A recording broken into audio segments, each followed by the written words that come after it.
This video is banned from viewing in 37 countries worldwide. An animal abuser and human trafficker, or a global philanthropist active in 13 countries? A rapist and sexual predator, or the author and inspiration behind hundreds of albums about the love of God? A tyrant who keeps people in basements, or the creator of courses and seminars that help people find meaning in life? And all of this is one person. Is it possible to believe such a thing? And what do you believe? From childhood, we learn to believe in stories, fairy tales, and legends. Scientific fact: social proof strengthens belief. If a myth is told by parents or friends, we tend to accept it as true. Let's conduct a small experiment. Words will appear on the screen. Pay attention to your sensations and emotions. Slavery, violence, destruction of families, cruelty, sect. What do you feel? Fear? Anxiety? When these words are accompanied by carefully selected music and visual effects, they become deeply embedded in our consciousness.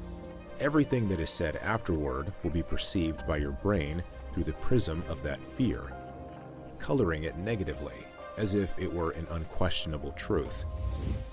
Like, for example, the story of a bright person around whom many dark myths have been created.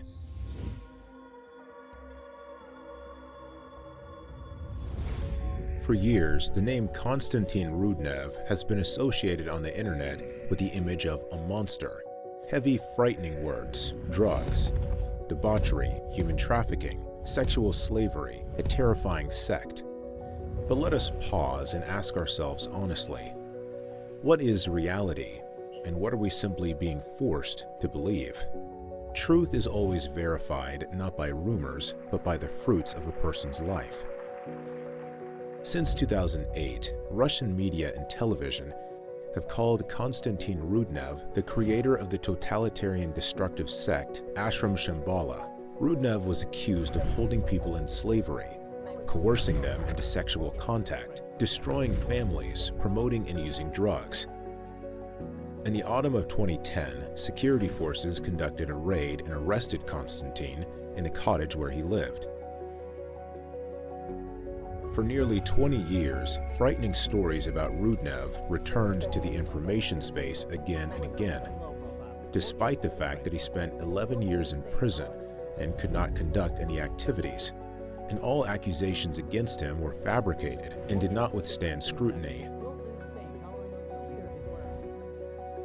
Programs were built on loud statements and emotional testimonies from people, many of whom had never seen Konstantin. During the court proceedings, 90% of witnesses admitted that their knowledge about Rudnev was based not on personal experience, but on television programs. From the perspective of media psychology, information broadcast on television is often perceived by audiences as more reliable compared to other sources. Thus, the name of Konstantin Rudnev found itself at the center of a media drama for many years. But was he truly the creator of a destructive sect, or is it simply a label that stuck to him for decades?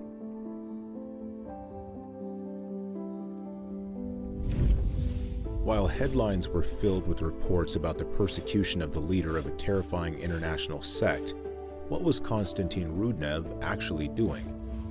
He wrote spiritual treatises and created more than 30 books on spiritual development, the nature of the human being and the search for God. He created thousands of musical works and released more than 40 albums of unique, elevated music. Сейчас я сыграю музыку стихии.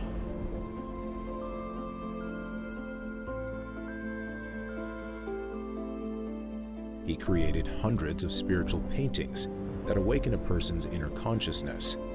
Inspired by him, his students recorded more than 300 albums of spiritual chants, living prayers born from practice and inner search. At his initiative and with his support, educational spiritual animated films were created, a large-scale educational project consisting of more than 250 episodes. These films are not sold and are not hidden behind paywalls. They are freely available on the internet, open to anyone seeking knowledge, meaning, and inner growth. His followers conduct hundreds of seminars where people practice yoga, walk in nature, sing, and discuss eternal questions. More than 30,000 people have found themselves, God, and a path of spiritual growth here. They are not bound by chains. They are free and happy. Say honestly, is a person driven by evil capable of creating so much light, meaning, and beauty for decades and revealing it in others? Предавайся власти чувства не в светлый, не в печальный день. Оно толкнет тебя к безумству, к ваке огненных страстей. Не тормози разумной мысли, спасающей тебя из тьмы. Освободись от рабства чувства, ведь люди разумом сильны. Свое блаженство состояние в греховном смраде не ищи. В искоренении желаний найдешь ты к истине пути. В прекрасной силе совершенства, в стремлении познать себя, ты обретешь свое блаженство, что будет вечным для тебя. History knows criminals.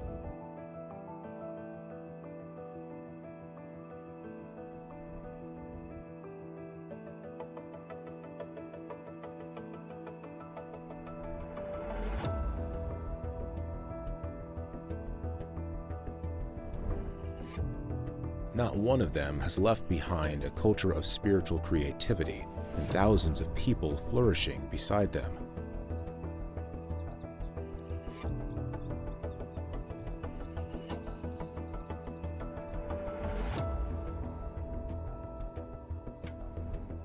Why was such a negative image of Konstantin Rudnev created, and why was it necessary?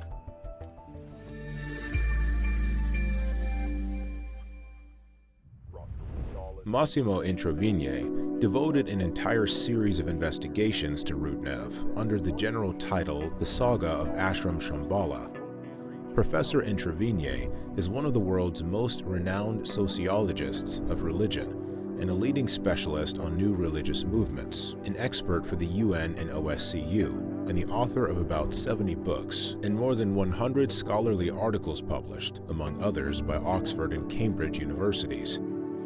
His opinion is not a blogger's position, nor a private impression. It is the view of a world-class scholar who studied the activities of Konstantin Rudnev as a religious phenomenon for more than 15 years. In 4 parts published in an international journal on freedom of religion and human rights, Professor Introvigne analyzed in detail the biography and case of Konstantin Rudnev. The researcher's conclusion is unequivocal. The accusations of cult, slavery, and violence are largely based on an anti-cult campaign and biased information. According to the professor and a number of experts on religious freedom, the Russian sentence appears politically motivated, and the new accusations are a continuation of the same wave without convincing evidence. A UN expert stated that Rudnev became the object of systematic persecution in Russia precisely because his teaching radically challenges the habitual patterns of perceiving reality imposed by official ideology in traditional religious institutions.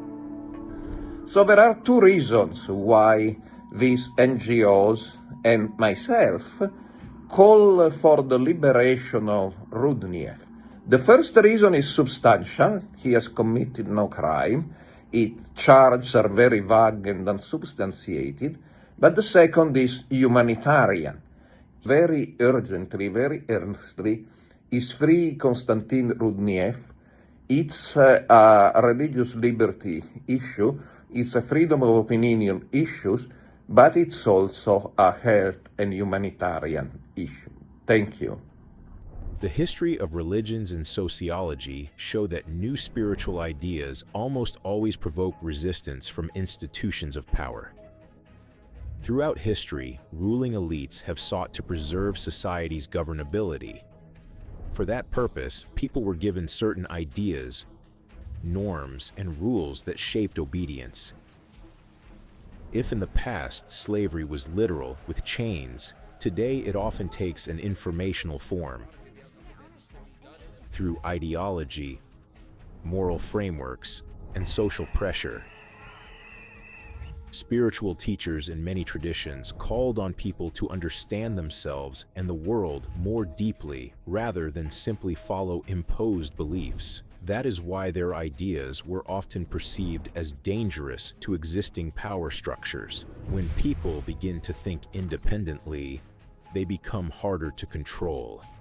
That is precisely why spiritual leaders were often discredited and persecuted, so that people would stop trusting them. If in ancient times this often ended in physical destruction, in later eras it was increasingly replaced by campaigns to tarnish reputations and create negative public opinion. Gautama Buddha, during his lifetime, faced active criticism from Brahmanical teachers and was repeatedly subjected to persecution. John the Baptist openly criticized the ruler and the religious elite, for which he was imprisoned and later beheaded. Jesus Christ was accused of undermining the religious order and was crucified by decision of the Roman authorities. His disciples, in the first centuries, were subjected to persecution and execution. In the modern era, a similar situation happened to Osho. His movement was subjected to political and legal pressure in the United States, which ended in his arrest and deportation. This is how the constant tension reveals itself between the human aspiration for inner freedom and the desire of social systems to preserve control over society.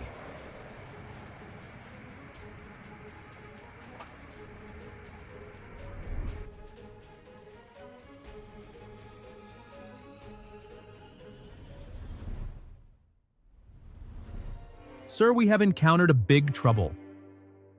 There is a revolution in the country.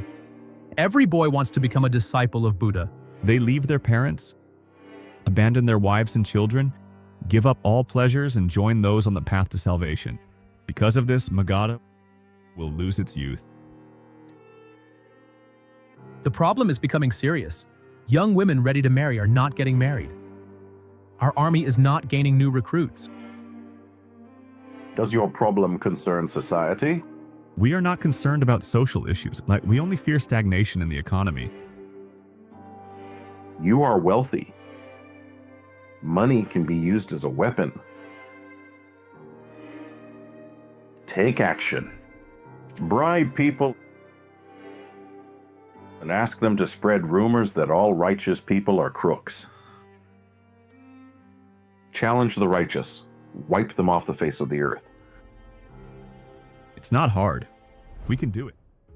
Do not believe horror stories. Children believe in bogeymen. Adults believe in facts. If there are no witnesses and no evidence, it is not truth, but myth. The choice always remains yours. Who are you? A child frightened by the bogeyman, or an adult who uses reason? Myth number 1. He keeps people in slavery. Концлагерь для ищущих Бога. Самая страшная секта России. These are the sensational phrases with which this video begins. In essence, it mechanically reproduces the same talking points that have been repeated many times before by pro-Kremlin media and outlets under FSB control. The author introduces nothing new, merely repeating a rehearsed set of accusations and transmitting a ready-made propaganda script. What does the brain picture when it hears the word concentration camp? Electrified barbed wire, barracks with bunks. emaciated, starving faces. The image of women in real slavery is well known from documentary footage. Chains, oppression, fear, a lifeless gaze, and the absence of will and joy. A logical question arises: are people in such a condition capable of writing poetry, singing songs about God, about the spiritual path, development, and freedom?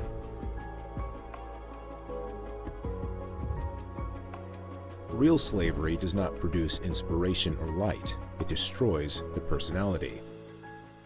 Reality. We see a clear crack in this picture. From the screens, we are told concentration camp, but in the frame, there are spacious houses in a cozy environment.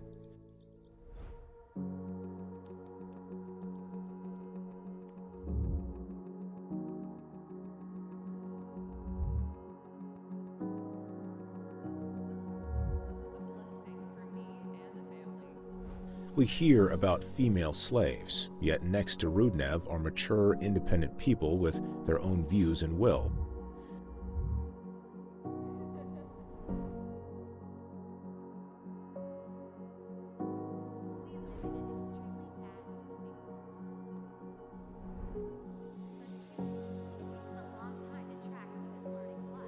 When reality does not match loud labels, it becomes obvious. They are not trying to inform us, but to frighten us, and fear is the most convenient tool of manipulation. An intelligent person asks a simple question: why create a monster where none is visible? Another obvious inconsistency. A person is called an animal abuser and a tyrant, and at the same time, footage of amateur theatrical performances in which he participates is shown. What is presented today as harsh scenes of violence actually looks like play, grotesque imagery, a stage portrayal, theater, staging, roles. Most revealing of all, these videos were filmed by the participants themselves, openly, without hidden cameras, without attempts to conceal anything. A simple and logical question arises: would someone consciously record on camera reel crimes allegedly committed in their own home? The absurdity of this version is evident already here. In the recordings, there is laughter, interaction, an atmosphere of involvement, vivid imagery. There is no panic, no fear, no signs of suppression. Yet in the public space, these clips are taken out of context and fitted into a pre-constructed media script. When theater is turned into evidence of a crime, this is no longer a search for truth. It is the editing of meaning. It is an attempt to cement an image rather than understand the facts.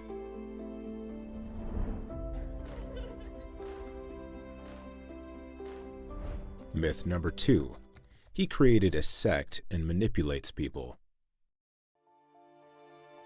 In the media space, anything can be written, even the most absurd and shocking claims about eating excrement or necrophilia.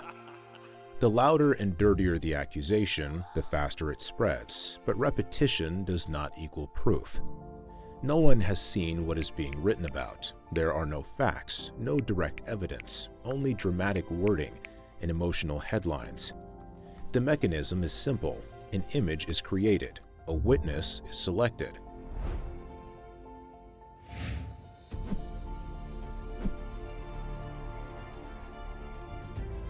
A script is invented, and fantasy is presented as reality. But a staged performance does not become truth simply because it was shown on television. Andrei Lobanov is not a journalist, a scientist, or an expert.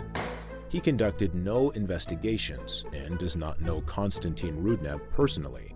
He is an ordinary blogger who retells information from the media in the words of internet trolls, voicing a ready-made script.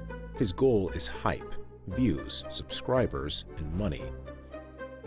In essence, he is an actor playing the role of an expert, whose words cannot be regarded as a reliable source.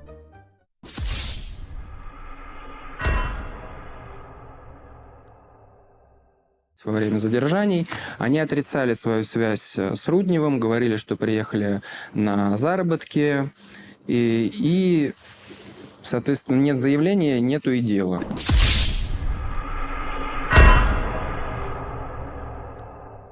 Reality. At open events, living, healthy, energetic people. Smiles, dancing, yoga, communication, active lives. People do not look oppressed or broken. On the contrary, over time, many become more confident and harmonious. Development is visible, not degradation. More than 5 volumes of books have been published containing thousands of real testimonials from people whom Constantine helped in life. At the same time, the published materials represent only about 5% of the total achievements of the students. Константин – человек, который умеет вдохновлять, давать силы и надежды. Он для меня останется всегда примером доброты и внутреннего света. Я благодарна ему за все, что он сделал. If something terrible were hidden behind beautiful words, it would be visible in faces, behavior, and atmosphere.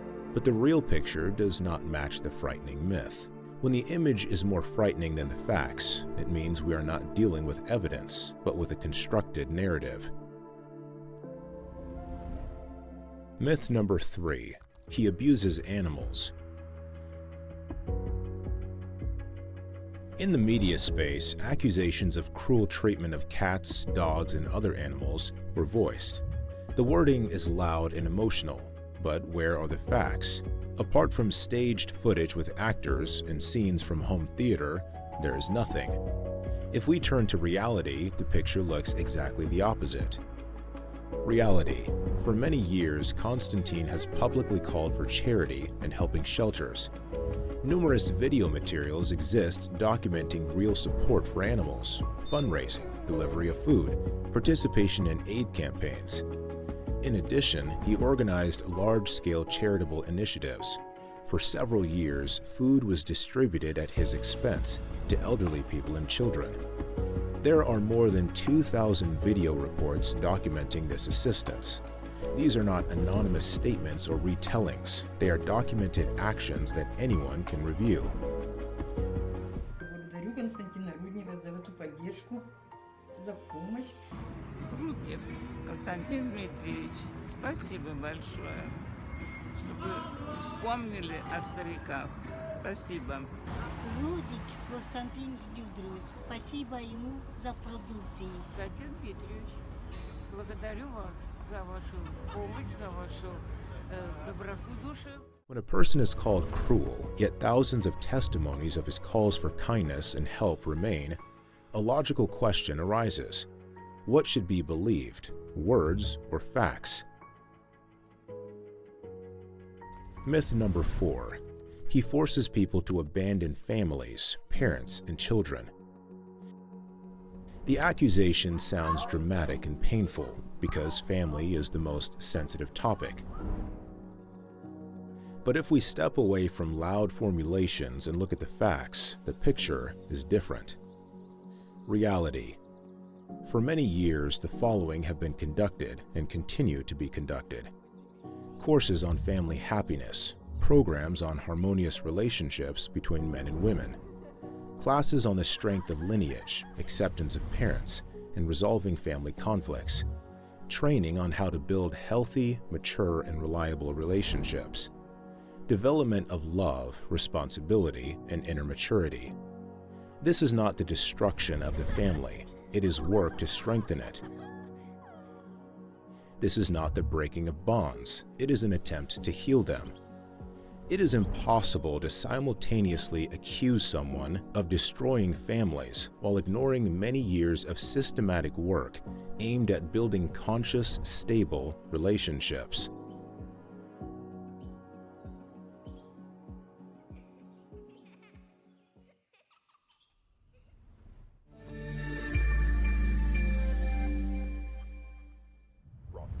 What do we see if we place everything on the objective scales of facts? On one side, rumors, manipulation, statements without evidence, media accusations, and on the other side, 5 volumes of books with thousands of real success stories, 30,000 people whose lives changed after the seminars, 30 books translated into 6 languages, 100 paintings that open consciousness, 2,000 charitable projects, 20 countries where classes are held, 250 animated films, 300 music albums. These are the objective facts, and everyone can decide for themselves which weighs more.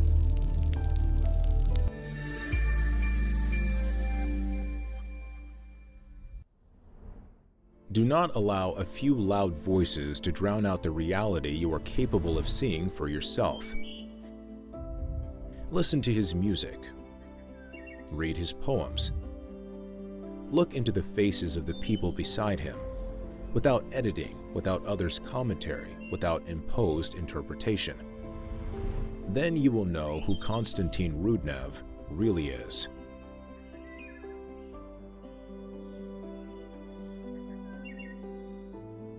Ты заполнен сквозь тысяч троп, свою тропу найди. Стоящий перед выбором запомни, ты даже не приблизился к пути. Но лишь тогда, когда исчезнет выбор предчувствий светящихся вершин, ты победишь свои сомнения, ибо тропинок много, путь всегда один.